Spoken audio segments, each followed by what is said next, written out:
Hola, buenas tardes. Hoy empezamos con la primera unidad de la materia, que es el modelo entidad-relación, MER, más conocido como MER y mencionado como MER habitualmente.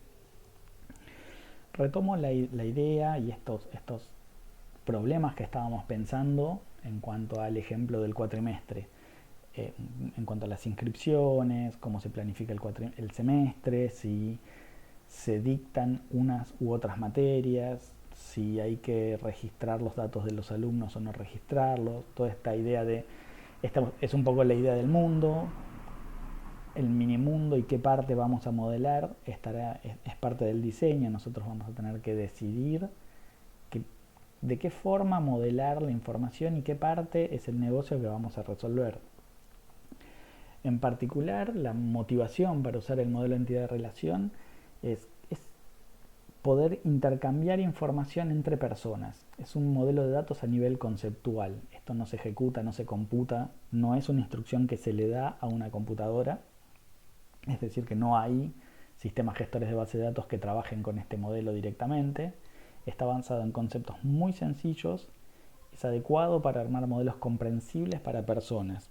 La idea de este tipo de modelos es que una vez identificado ese mini mundo, hay que empezar a escuchar, descubrir e identificar las restricciones que tiene y poder plasmarlo en un modelo. Entendemos un modelo como una simplificación, en este caso del mini mundo con el que vamos a trabajar, que nos permita plasmar ideas e intercambiar ideas entre personas, ¿sí? Por un lado estará mi cliente, que puede ser mi trabajo, puede ser alguien que me contrate específicamente para hacer este análisis, y entender la descripción y las necesidades que tiene la persona que va a usar esa información y a su vez describirlo de modo simple para que pueda ser comprendido, por ejemplo, por programadores, pero siempre va a ser entre personas esta comunicación.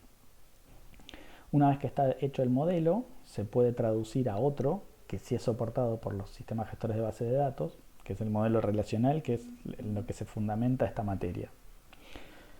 Eh, Armar un MER me va a ayudar qué información corresponde incluir en una base de datos y cómo puedo organizarla. Además de intercambiar ideas, convicciones y dudas sobre el armado de la base de datos con otra persona, con otras personas. Como decía recién, el ejemplo es: voy a entrevistar al cliente, al interesado en usar este sistema. Voy a necesitar entender lo que ellos me están pidiendo, voy a plasmarlo en un modelo, es un modelo que le voy a poder mostrar para que todos entendamos qué es lo que vamos a estar diseñando y qué requerimientos va a tener la base de datos, qué restricciones va a estar aplicando esa base de datos a cada una de los datos justamente que me permita registrar. El primer elemento que vamos a encontrar en el modelo de entidad-relación son justamente las entidades. Es cada elemento identificable del cual se incluirá información, datos en nuestra base de datos. En el ejemplo que estábamos hablando hasta recién, el estudiante es el primer elemento identificable. Cabe destacar que estamos haciendo hincapié en la palabra identificable. Recordemos que estamos trabajando con conjuntos. Esos conjuntos me van a garantizar, una de las características de los conjuntos, mejor dicho, es que no tienen elementos repetidos, ni tienen orden. Entonces, que sea identificable es fundamental para que yo sepa que no hay repetidos y que la base de datos pueda restringirme cualquier tipo de repetición. Ya veremos cómo. La parte importante en cuanto al modelo de entidad-relación es que a la entidad la vamos a representar con un rectángulo con el nombre en mayúscula. En el caso de los estudiantes, por ejemplo, tenemos un conjunto de nombres que me representan a personas estudiantes. Cada dato individual de una entidad, el nombre, el legajo, etc., será un atributo de esa entidad. Cada atributo forma parte de la entidad y cada entidad tiene varios atributos. Por ejemplo, nombre, que es el que veíamos el conjunto, estamos definiéndolo a nivel de esquema, ¿sí? Se define el tipo de entidad, es la estructura de de esa entidad. Y el valor es el valor que tomará para cada una de las instancias. Por ejemplo, Carmen, Germán, Manuel, etcétera, de los que veíamos acá. El atributo se va a representar con un óvalo con el nombre del atributo escrito dentro y unido a la entidad a la que corresponde por una línea simple. Ahora vamos a ver cómo queda. Hay atributos que van a ser clave, en este caso el legajo, que es el que me va a permitir identificar unívocamente a cada una de estas entidades, a cada una de las instancias de estas entidades. La clave es un atributo o un conjunto de atributos que le identifican unívocamente, lo representamos como un atributo por supuesto, pero con el nombre subrayado. ¿Qué quiero decir cuando digo que un atributo identifica? Me refiero a que no puede haber dos entidades del mismo tipo, dos instancias del mismo tipo de entidad, con el mismo valor para ese atributo. Eso me va a garantizar que todos los elementos, todas las instancias, de esa entidad van a ser distintas. En este caso es el legajo. El nombre fácilmente podemos encontrar repeticiones, pero no en el legajo. Hay otros tipos de atributos, los multivaluados, que pueden tener n valores. Por ejemplo, un alumno puede tener varios teléfonos o varios usuarios de redes sociales. Se representa del mismo modo que el resto de los atributos, pero con una línea doble. Los atributos compuestos están, valga la redundancia, compuestos por distintas partes. Ejemplo, un domicilio puede tener calle y número y se representa con el nombre del atributo y dos óvalos con los nombres de cada una de las partes de este atributo compuesto. Tenemos también los atributos derivados, que son campos que pueden obtenerse a partir de datos de la instancia. Ejemplo, la edad a partir de la fecha de nacimiento. Hago un cálculo y puedo tener la edad de esa persona. Se representan como todos los atributos con un óvalo, pero en este caso con la línea punteada. Veamos, si hablamos a nivel de esquema de instancia, el esquema es la definición de la estructura, la forma de cada uno de estos elementos, de cada una de estas entidades. Y cada instancia tendrá la misma forma, es decir, tendrá los mismos atributos, tendrá las mismas restricciones, tendrá los mismos valores. A modo de ejemplo, acá mostramos al artista que tiene un nombre, tiene un documento compuesto por tipo y número de documento, tiene nacionalidad, fecha de nacimiento, un legajo de ART, que estará compuesto por la compañía, número de legajo, fecha de inscripción y monto de la cuota, actos, que acá aparecen faltarnos atributos, que claramente es un multivaluado. Esta es la estructura, es el esquema. Yo así voy a saber que todos los artistas van a tener estos mismos atributos y todos van a diferenciarse por el atributo documento. Tipo y número serán distintos en cada una de las instancias. Si yo quiero ver la instancia, la entidad a nivel de instancia, voy a tener por ejemplo el DNI 28.181.181, Carcobain, nacionalidad estadounidense, fecha de nacimiento, los datos del legajo de la RT, que es la compañía, nada, está todo inventado por supuesto, el monto y la cuota de esta RT, y los actos que en qué lugares se han hecho, nada, son datos inventados, pero fíjense que los actos van a ser varios, va a ser un listado de actos. ¿Tengo alguna restricción? ¿California se podría repetir en el listado de actos? Sí, claramente, porque es un compuesto, no es una entidad. A modo de ejemplo, yo podría tener esta información, estos son son alumnos de materias. Tendré un legajo que no se repite porque es la clave, nombre y apellido, que podrían repetirse, en este caso no se dio, ciudades donde viven, no hay ninguna restricción, y materias que están cursando. Esto, si lo voy a representar en una entidad y la pienso como entidad de alumno, tendré el legajo como clave, nombre y apellido como otro atributo, la ciudad será un atributo más, y un atributo multivaluado de materias cursando. Cuando hablamos de tipo de valor, hay varias palabras que parecen iguales, pero estamos refiriéndonos a cosas distintas. En este caso, el tipo de valor nos referimos al atributo. Cada atributo no puede tener un valor cualquiera, es una de las restricciones que me va a dar el modelo. Los valores posibles conforman un tipo de valor. Es decir, una fecha de nacimiento, siempre voy a encontrar fechas. En un legajo encontraré números de legajo.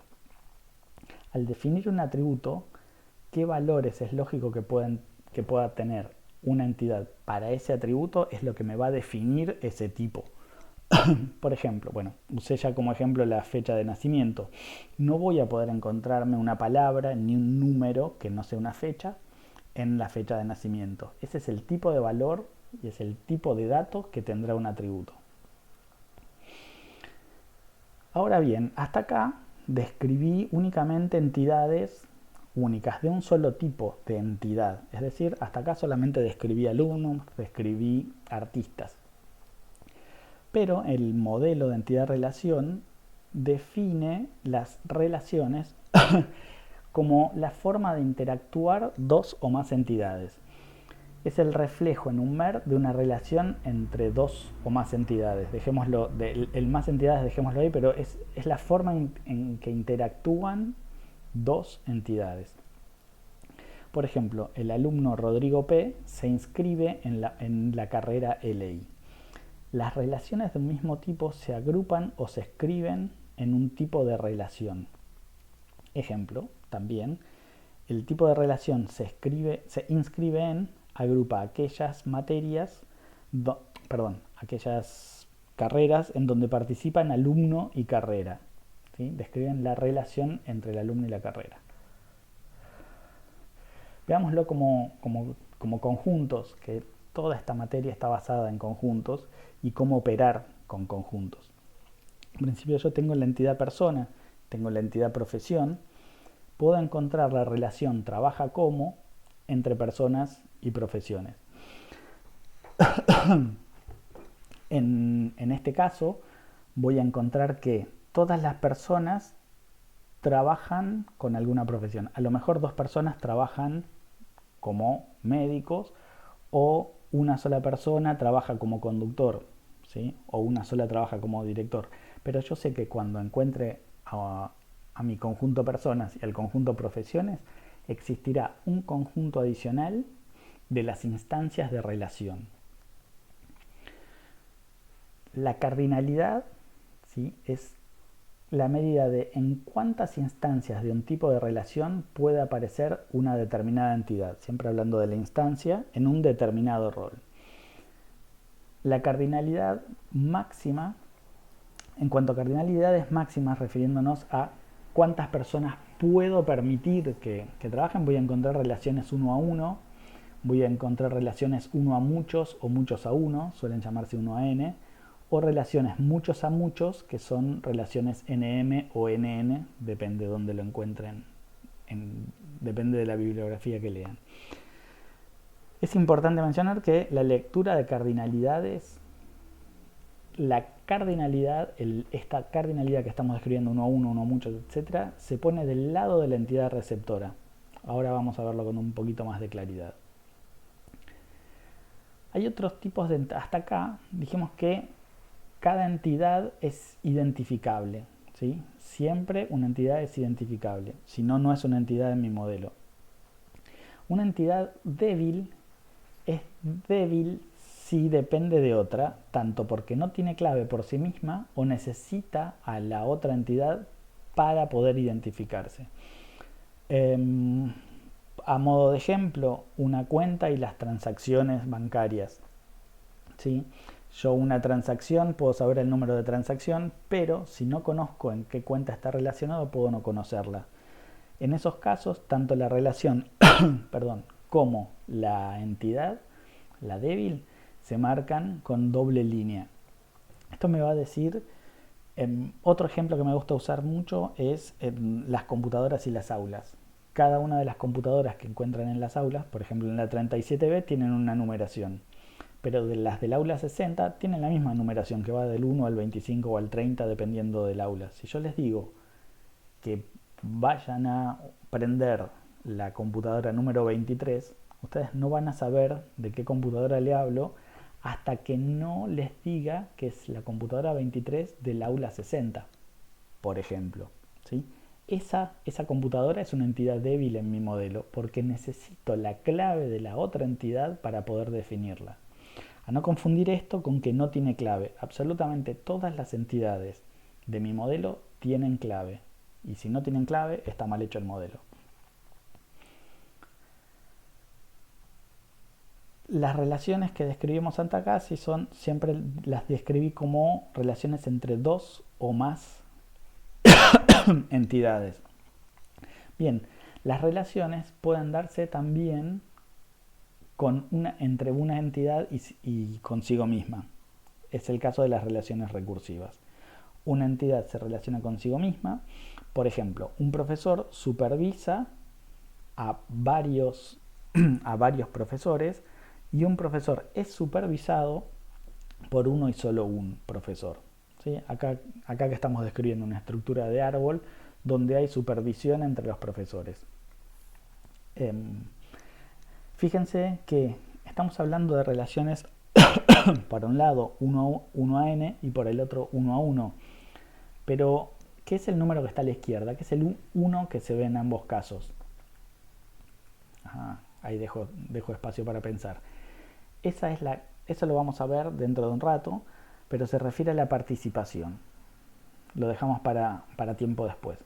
Bien, el que hicimos hasta acá es un recorrido rápido de los tipos de entidades, los atributos y las relaciones entre ellos. Son pocos conceptos que hay que tomar, incorporar para poder describir las, las relaciones y las entidades que voy a tener en mi modelo de entidad-relación justamente. Con esto que les describí ahora vamos a poder describir un modelo que vamos a plantear y podemos empezar ya a tomar ejercicios de la práctica para empezar a hacerlos.